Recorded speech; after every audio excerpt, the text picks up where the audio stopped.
Thank you for having me in my virtual installation here. I'm an artist. I am a local Venice artist, and I have shown nationally and internationally. I am also known for a social practice project called Now Be Here. I came to LA in the 90s and got a day job working for John Baldessari. After working for him for some 20 years, I left his studio and started my own and continued my own practice. And I found a really deep and meaningful community in LA, in the art community, and in the arts community in general. One thing I want to point out, a little housekeeping, is at the bottom of your screens, there's a Q&A function. And if you would like to enter in questions there, we will be answering those at the end of the talk. From there, I'm going to hand it over to Jori. Thanks, Kim. And yeah, that was some day job, your day job at John's studio, running John Baldessari's studio, and that's actually how we first met. Before I got to know your art, so I moved to LA 15 years ago from New York, where I was an editor of an art magazine. I moved to LA to write about art, and at the time, people thought I was crazy. People in New York thought I was crazy. They didn't understand how much was going on, and I didn't honestly know if I would have to move back to New York at some point to write full time. I didn't know if there was enough going on in LA to keep me busy. And I would say 2 or 3 years into this, so this was 15 years ago that I moved to LA. After 2 or 3 years here, I realized there was more than enough to keep me busy, that the number of artists here is extraordinary and the amount of talent here is extraordinary. And I love how the Venice Family Clinic annual art walk and auction brings so many artists together from across the city and beyond. And so it's just one of the great events, great art world events and great popular events, cultural events of the year. And I'm happy to be participating. What we're doing today is walking you through a few of our choices out of the many artworks that you could bring home. There were a few that stood out to both of us, and we thought we would talk them up a little bit. And Kim, would you like to take it from there?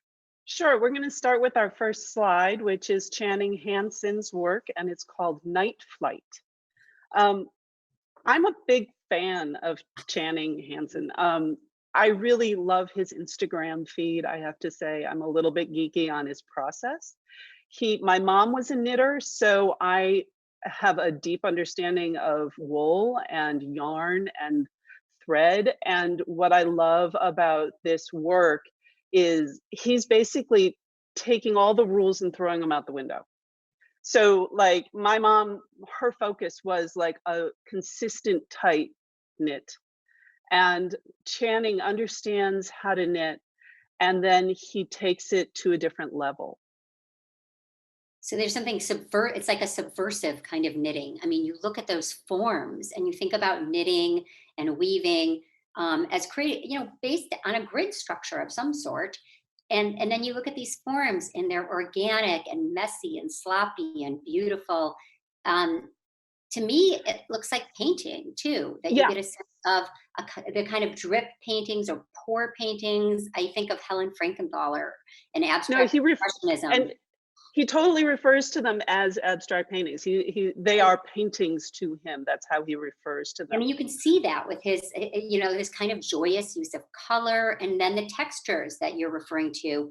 Also on Instagram, we learn a lot about his process, right, Kim? That he's Oh yeah, that he really actually he knows his sheep, musician. which was like I thought you were going to that swear was for a my second mom's there. I'm like, wait, dream. this is PG rated, but he knows his sheep. That's great. That He's yes, he actually he knows where he forms a relationship with the sheep yeah, that he yeah, wants to use for the and then he gets particular the role. totally, and he gets the fleece, he carts the wool, he spins the wool, he dyes the wool. Like that's why you see he gets these really amazing colors too. And the other thing that I really love is that he's combining both knitting and weaving in together. And so there's this, I don't know, these are particularly amazing works, and I'm just tickled pink that he donated one. Yeah. But I think we should also mention that his grandfather was a Fluxus artist. Al Hansen, and that means his older brother or younger brother is Beck. So there's a celebrity connection, and then there's a kind of uh, artist connection there in the family. But I actually don't think that matters much when you look at it. It's just the texture and the It color. does feel Just- fluxusy though. Like it has that sort of game quality, that sort of like, I'm going to take this idea and I'm going to turn it into a game and I'm going to play with it. uh-huh. I think they're great pieces. I think of Fluxus as a celebration of accidents too. You think of John Cage and all the musicians, and yeah, you get the sense that he could have made mistakes here and embraced them. Yeah. So, so yeah, should So we go to our next artwork? let's do it. Okay, great. So this is Jonah Frank's photograph of Cherry Hill, it's called. That does it not refer to the pie itself. That's the larger series she's working on. And I've known Jonah's work since I arrived in LA. I met her really, really early on, and I've been following it for many years.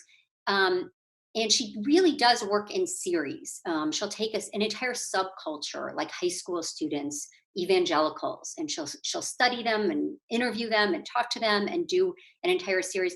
Well, this is a breakthrough series for her because it's her first truly autobiographical series. But how do you do autobiography when you're a photographer? You can't go out there and take Right. pictures of your childhood. So, what she did was she recreated these key scenes, images, symbols of her childhood in this suburb in New Jersey called Cherry Hill. And this pie was something, her mother was a homemaker who created a kind of perfect picture of a home while there was a lot of dysfunction behind it. But her mother baked a really good pie, and Jonah, the photographer, actually went to cooking classes to learn how to bake a pie worthy of her mother. And this is the result that she That's a photographed. good looking pie. It looks really delicious. And I think it may resonate more with us now that there's so many home bakers, if not homemakers, created by this pandemic. Oh yeah. How many of us are working with yeast more than ever before? Right, and that slowness of time that's happening. I really get that in this photo. And to me this photo, even though there is dysfunction, right? There's sort of like the pie is perfect and it's perfectly on there and nothing has dripped to the side, but you can still sense it's just a little too A little perfect. off. Yeah. It's a little, yeah, there's a, but in general, the photo is just so delightful. Like I could live with it. It's You another live with it piece in where your it's like kitchen, I can, right? And then just to put it in context, just so you know that this is really one of the debut moments for this series because the series will have its official debut in book form. There's going to be a book called Cherry Hill from Monticelli Press later this coming fall. And then it'll be a museum show as well. And one of the fun things, we're going back to our celebrity connections here, but one of the interesting things about the series is she had to cast actors to play herself as a child and also her mother. And she was oh able to nice. she was able to get Laura Dern to play, yes, to play her mother. And we know that Laura Dern is capable of just about anything. But it's really, really powerful to see these images of a woman trying to be a perfect homemaker, while there's mental illness in the family and so much else. Amazing. Yeah. Amazing. Should we move on to our next photo? I mean, our next So, work. Okay. This is a work by Kelly Lamb. It's called Come Together, Fall Apart. mhm. And we have a difference of opinion on this one. We talked about this before coming together and falling apart for this particular Zoom conversation. Yeah, I mean, so Kelly Lamb, just to give you a little bit of background, is a designer in Los Angeles who's known for her art objects, her plates and teacups and candles, and also her sculpture. And this is an example, obviously, of her sculpture. It really spoke to me and resonated with me because I felt there was something a little grotesque, as beautiful as the surface is. I felt like there was something just a little grotesque in two hands that are not, hands are meant to be held. hold each other or hold something. And here you have two hands in what I consider a really awkward position where their two hands are joined together, but not in the way we expect. See, for me, I felt it was I felt it was a very beautiful thing actually. Because well, first of all, you know, if you suck your hands in, then they join, right? There's that. But also as a mom, right? I Uh-huh. had a baby and she's part of me, and I to me that was a natural connection. And so this joining um to me felt kind of it wasn't as uh disruptive. It Yeah. felt No, actually kind of calming. and see, and I felt some weirdness there, maybe a touch of the surreal. I also get that from the thumb, which to Yeah, me that is really pointy. It looks like a talon or a claw more than a thumb. And so for me, that's what makes this and I love that we have different reads, but for me, that's what makes this object so interesting is the tension between the gorgeousness, the lustrousness of this surface, and something just slightly gnarly in but this. I also really like how she treated the surface. That there's the I mean, and we see it in the two photos, right? There's the surface of the top of the hand, and then there's the surface of the back of the hand. And the top of the hand has this really sort of almost tie-dye. I mean, come on, tie-dye. Can we talk about tie-dye right? Oh my God. Everybody's having tie-dye moment right now. Mhm. There's a tie-dye quality about it. There's also a weird kintsugi kind of quality, like the gold on the verso on the back of the hand when you see these which should be veins, but they're more like crow's feet Right, right, right, hand. Um, to me, it felt a little bit like the Japanese art of filling in cracks with gold, right. and I really liked that aspect. I also one thing we also talked about is that this is the kind of piece that you don't necessarily view it from one angle all the time. Now, that's what I love about this. I mean, we're showing you here the verso and recto, the front and the back, um, and and I can imagine having this piece on a bookshelf or some kind of shelf and rotating it every week or so. Yeah. I- Yeah, and you can rotate it, you could stand it up, you could stand it on the side, you could turn Mhm, it face up, face down. I mean, that's the beauty of sculpture is that it is a three-dimensional experience. mhm. And I that's something I really did do appreciate about this particular piece. Yeah, absolutely. Should we move to the next piece? And this is our final piece before we do some questions and answers. Um, this is a John Baldessari piece, and it is a print that he did with the Mixographia. John was a big supporter of the Venice Family Clinic. He gave every year. He made benefit prints. I I was He trying to lived count right how. nearby. Oh yeah, he lives up the street, or lived up the street. Mhm. Um, and he has multiple works in the auction this year, and this is one of them that that we chose. I have to say, like because of the title. Mhm. So it's called We like we Crowds. like the visuals too. Yeah, but the title is this is quintessential John too. Like he's telling you everything you need in the title and then giving you a visual to make you rethink, right? And the title is Crowds with Shape of Reason Missing, example number 6. Mhm. And so this is a suite of prints, and this is the 6th one with the shape of reason missing. Right. And what do you think he meant by shape of reason missing? I mean, it's such a mysterious and enigmatic title, but it seems to have something to do with the crowds and crowd formations, and maybe Well, what I we think lose in the. yeah, I mean, I think we experienced that lately with toilet paper and with the shape of reason, like the madness of crowds, right? Like there's a crowd mentality that happens, and there's a herd thinking that happens when crowds get together, and it's not always the best self. Um, and I also just love the idea of reason having a shape. Yeah, right. What kind of shape does reason take? And so in each of Uh-huh. these suites of prints, and it was actually based on an original piece that he did in 1984. And it's I love the idea of the shape of reason, and I think it's really relevant to right now. And I I think it's also, really relevant to oh, yeah, I completely agree, Kim. I think that's a great point. I also think this is just quintessential Baldessari in a couple of ways. I mean, you know from working in his studio that he kept huge archives of yeah, film stills and film imagery, and this is a scene of Rome of extras in some kind of his. We don't even know, maybe Roman soldiers in the crowd in some movie.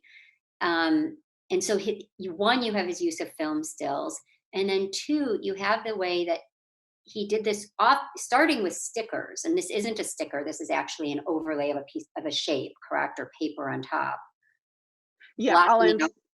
But initially he started with stickers that he placed on a key part, maybe the face, so you wouldn't get to see what you really, what we're used to focusing on, someone's face. You wouldn't see the face, you would see a white sticker or a blue sticker instead.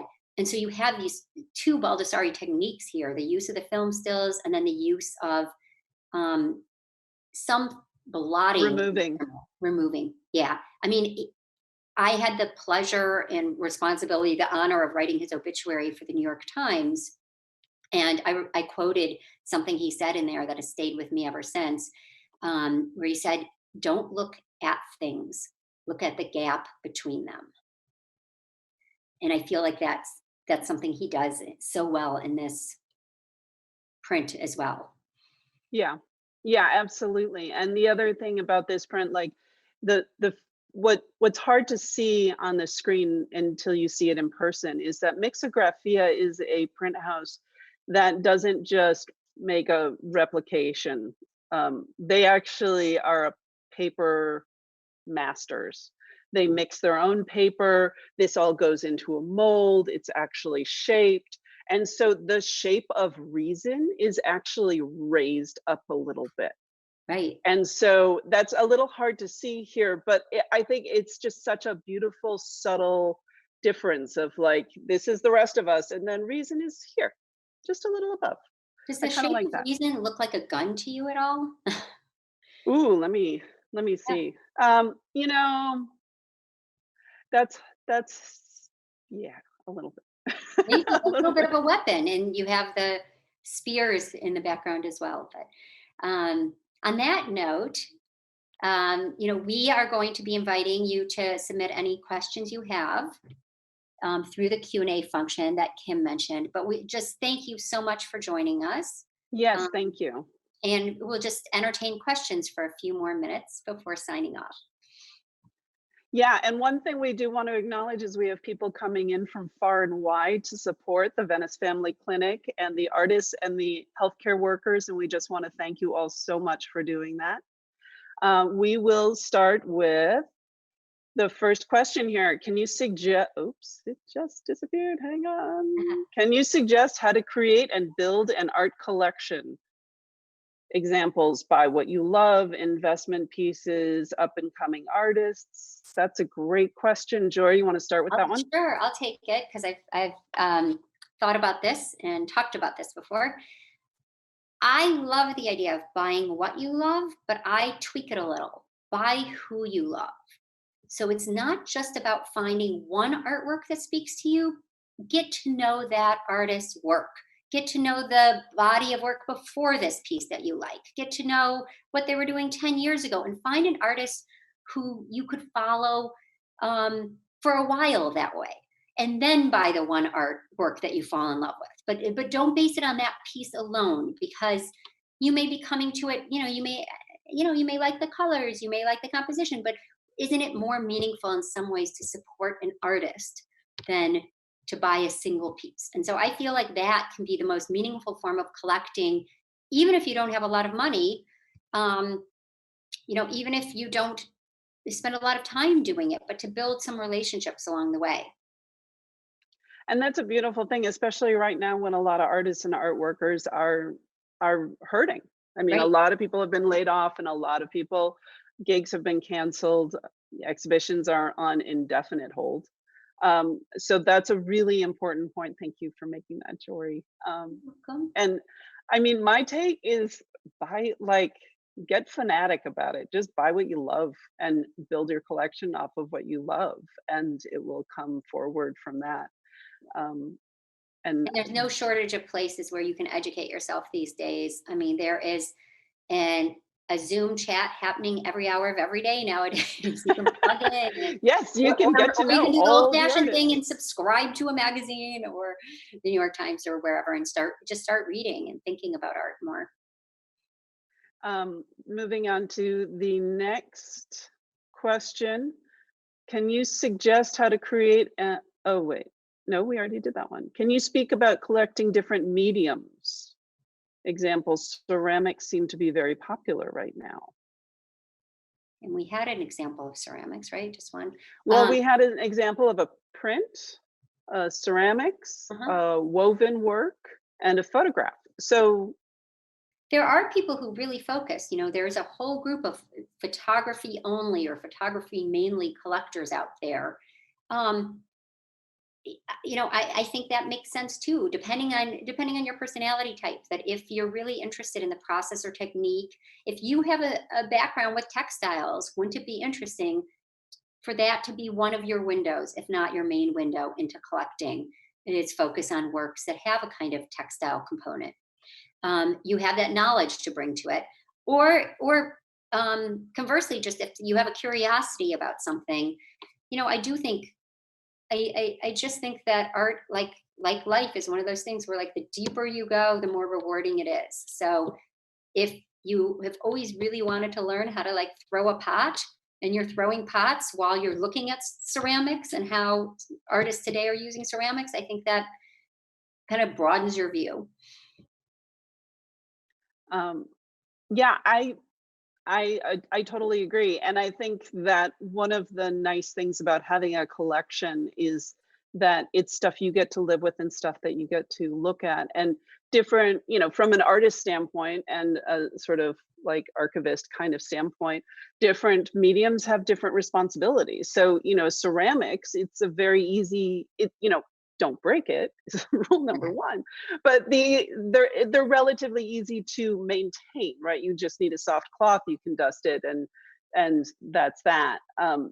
Now, a woven work that is exposed, it has a little bit more of a care aspect, but it's nothing you can't handle. I'm a Michael. I have a Michael Reef Schneider in my house, and that is totally exposed acrylic paints, and so that has its own care and maintenance too. Mhm. I think that different mediums give you different explorations in your home, and I value that in my home. I like looking at the cracks in the crevices of the paint that Michael gets, and I like looking at prints because there's a print that I have that I wanted this work by this artist, but I couldn't afford a painting, so I bought a print.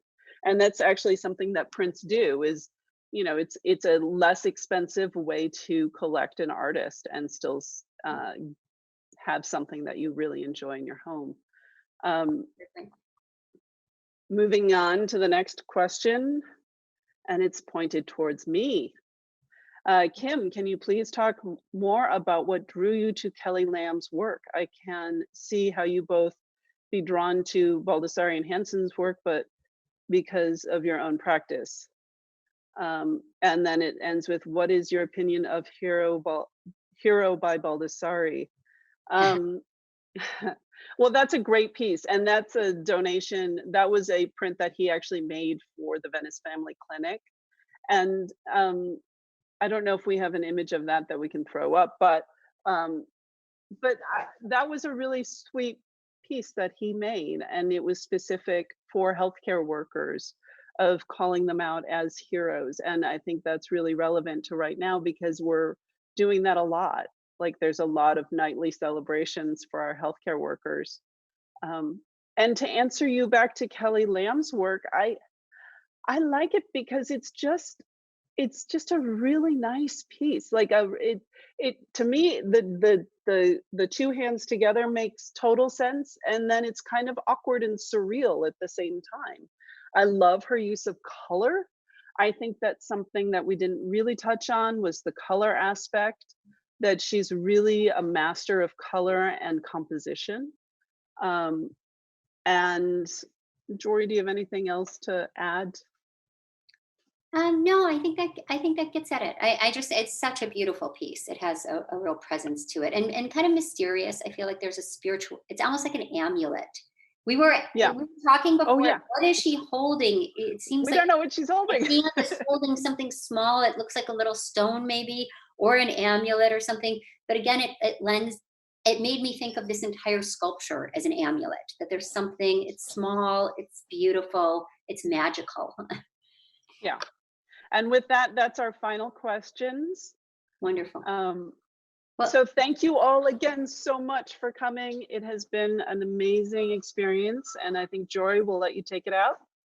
yeah, thank you. Yeah, just as Kim said, it's been such a pleasure for us to get to look at this artwork and talk about it. And we just wanted to let you know that you can bid. You can see the artworks on artsy.net/Venice Art Walk. Oh, it's on your screen, even better. I don't have to spell it out. But you can go to Artsy to see these artworks and you can bid now. And you have a little bit of time to think about it if you need to comparison shop a little bit. You can bid until May 19th is when the auction ends. So get on it. And thank you for joining us for this evening. Thank you so much. Have a good night. Goodbye.